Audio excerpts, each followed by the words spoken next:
नीतीश कुमार जी को तो बहुत करीब से जानते हैं वाजपेयी जी, उन पर तो खूब करारे प्रहार करते हैं। आज नीतीश जी की जो ये पीड़ा है, वाजपेयी जी, किस बात की पीड़ा है ये?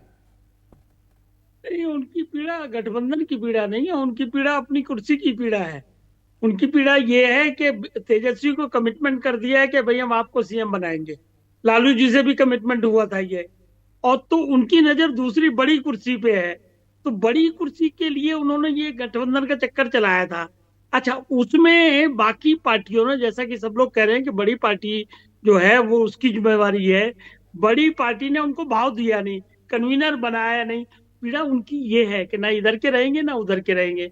और जनता दल में क्या हालात चल रहे हैं वो भी सबको मालूम है। लेकिन हम ज्यादा नहीं बोलेंगे, क्या फायदा। हम ये कह सब रहे कुछ हैं कि बोल गए, आप इनकी सब कुछ बोल हाँ, गए और कह रहे हैं हम ज्यादा नहीं नहीं बोलेंगे। नहीं क्या नहीं नहीं बात है नहीं, हमने वाजपेयी जी, बहुत बढ़िया। नहीं नहीं, ये फैक्चुअल है, फैक्चुअल पोजीशन बताई हमने। हम हाँ दूसरी बात ये कह रहे हैं कि अब गठबंधन में ये जो 17 पार्टियां हैं ये साफ साफ कह रही हैं कि कांग्रेस की जिम्मेवारी है गठबंधन चलाने की। हाँ। तो अब कांग्रेस के लिए डबल मोर्चा खुल गया। एक तो पहले गठबंधन की पार्टियों के साथ एडजस्टमेंट करे, नंबर वन, और फिर मोदी से लड़े, मोदी वाले मोर्चे से लड़े। तो कहां तक चलेगा ये मामला। और तीसरी बात ये है जो मैं अक्सर कहता हूं कि लड़ाई और कुछ है, लड़ाई तीसरी जगह है।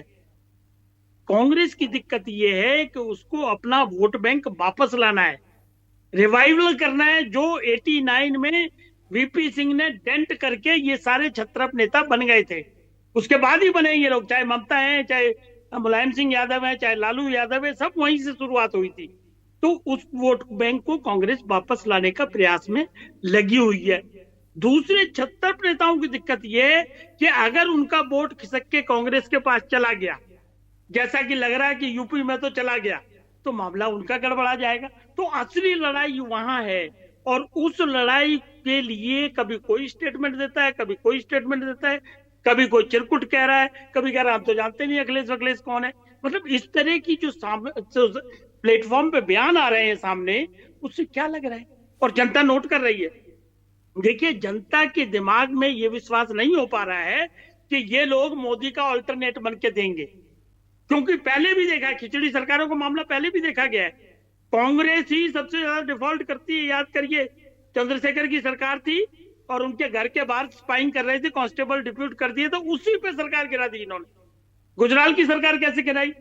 तो मतलब हम ये कह रहे कि कांग्रेस ये तो अपना बनाएगी, अदरवाइज कुछ दिन के लिए 11 महीने 10 महीने बना के और उसको गिरवा देती है। ये जनता ने देखा हुआ है। ओके। इसलिए ये प्रयोग किसी तरीके से कामयाब होने नहीं जा रहा है।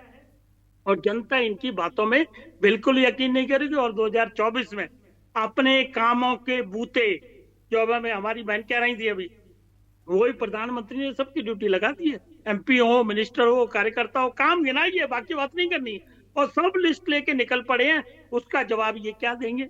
और तीसरी और अंतिम बात, जो भ्रष्टाचार में ये जेल जा रहे हैं, ये उनकी चिंता है। ये खुद ही नाम गिनाने लग गए कि अभी स्टालिन जाएंगे, उसके बाद तेजस्वी जाएंगे, उसके खुद ही नाम गिना रहे हैं अपने आप ही। तो चिंता के विषय ये 3-4 हैं। ओके। ये इनकी अपनी सेल्फ चिंता है, जनता की चिंता नहीं है, देश की चिंता नहीं है। सुप्रीम कोर्ट ने ऑर्डर कर दिया मनीष सिसोदिया के केस में, और उसके बाद भी उसको डिफेंड करे जा रहे हैं। उसको डिफेंड करे जा रहे हैं कि नहीं कुछ नहीं है जी, ट्रेल नहीं है, मनी ट्रेल नहीं है, सब चीजें लिखी हुई जजमेंट में, लेकिन मानने को तैयार नहीं है। तो इन चीजों के ओके बलबूते पे ओके, मैं समझ गया राजीव रंजन। ओके, मैं समझ गया।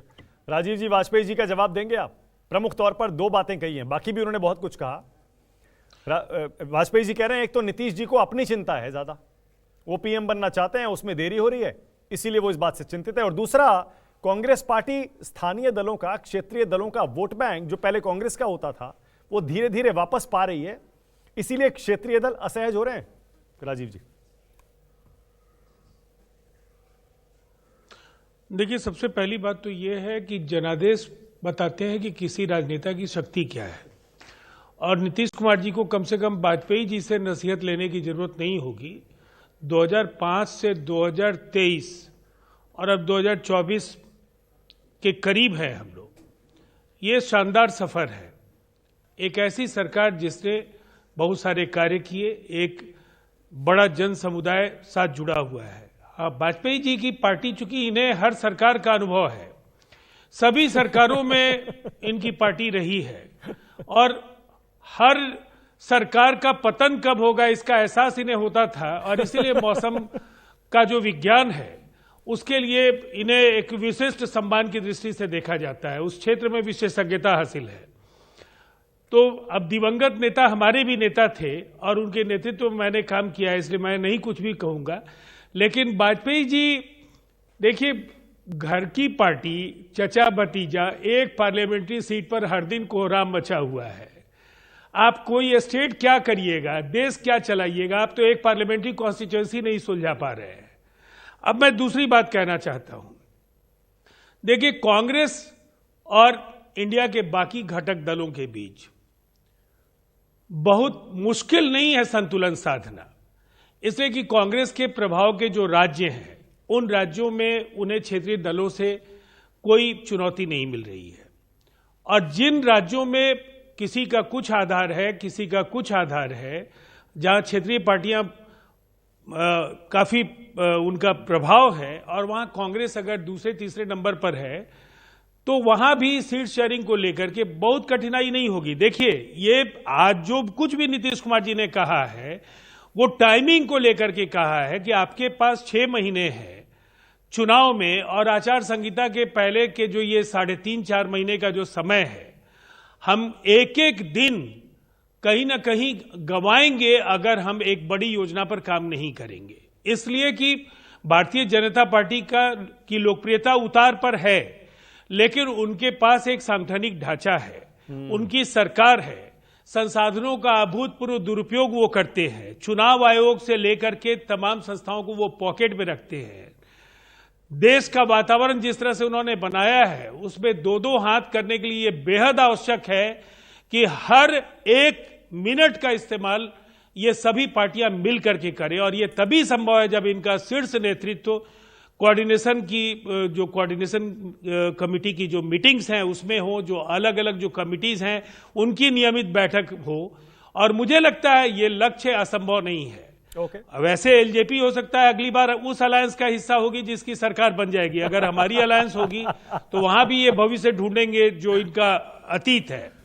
फिर भी वाजपेयी जी, छोटा सा जवाब हमारे मन में कोई कटुता नहीं है, और आप दे दीजिए जवाब छोटा सा। हम सिर्फ इतना सी बात कहेंगे कि नीतीश कुमार ने किस किस को धोखा दिया, नाम गिनाता हूं मैं। जॉर्ज फर्नांडिस, शरद यादव, लालू यादव, रामविलास पासवान, रामकिशन हेगड़े, मधु, किस किस के नाम गिनाऊं मैं? उनका इतिहास न खुलवाओ, मैं अच्छा नहीं लगता मैं भी बोलते हुए। हम भी रिस्पेक्ट करते हैं, हमारे से बहुत बड़े भी हैं, सीनियर भी हैं, लेकिन हमने सारी चीजें देखी। और बिहार कहाँ पहुंचा है इन्होंने, ये पूछ रहे थे कि बिहार कहाँ पहुंचा है इन्होंने, ये पूछ लो। 18 साल से ये हैं और 15 साल से लालू यादव जी हैं। बिहार आज भी नीचे से नंबर 1 है। अरे बिहार आज में तो चुप आज भी रहिए। डिग्री 5 साल में मिलती है, 5 साल में 1,20,000 बीए की डिग्री 1,20,000 लोगों को साल में मिलती है। और सुनिए, सिर्फ घोटाले एलजेपी के प्रवक्ता हैं आप, और आपको सामान्य जानकारी भी नहीं है कि बिहार ने इतिहास रचा है। आज 1,20,000 शिक्षकों को एक विज्ञापन के विरुद्ध नियुक्ति पत्र आज दे दिए गए। आज राष्ट्रीय औसत के करीब बिहार पहुंच गया शिक्षक छात्र अनुपात में, बिहार की जनता और हम राष्ट्रीय ओके, सुनील साजन को लाइए, उसके बाद राखी राठौर।